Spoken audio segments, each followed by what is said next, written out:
সাময়িক এই আনন্দের বাইরে পুরো জীবনটাই যেন দুঃখ, কষ্ট আর অতলান্তিক বেদনার। টাঙ্গাইল কান্দাপাড়া পতিতাপল্লীর ভেতরের চেহারা তাই একটি যৌনকর্মীর হৃদয়ের গহীনে জমে থাকা ক্ষতের মতোই দগদগে।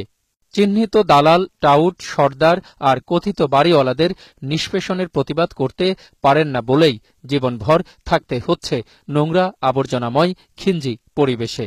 স্থানীয় প্রশাসন তাদেরকে নিচুতলার মানুষ হিসেবে গণ্য করায় পুরো কান্দাপাড়াই যেন পরিণত হয়েছে আবর্জনার ভাগাড়ে।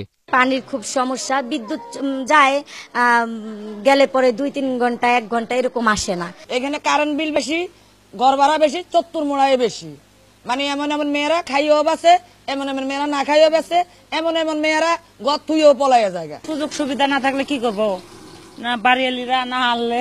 আমাদের বাথরুমের কষ্ট, পানির কষ্ট।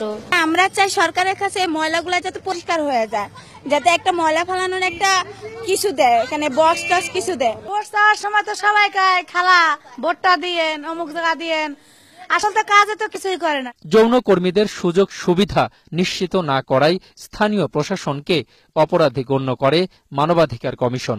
তাদের স্বাস্থ্যসম্মত টয়লেটের ব্যবস্থা করা, সেখানে পানি এবং বিদ্যুতের ব্যবস্থা করা, সেখানে গ্যাসের ব্যবস্থা করা। যদি শহরের অন্যান্য বাসিন্দাগণ অন্যান্য যদি এই সুযোগ সুবিধা পেতে পারেন এবং রাষ্ট্র যদি তাদের জন্য এই সুযোগের ব্যবস্থা করে দেয়, তাহলে নির্দিষ্ট একটি পল্লী, নির্দিষ্ট একটি স্থানের শুধুমাত্র পেশার কারণে তারা সেই সমস্ত নাগরিক সুবিধা থেকে বঞ্চিত হবেন। এই ধরনের বৈষম্যমূলক আচরণ কিন্তু রাষ্ট্র করতে পারে না।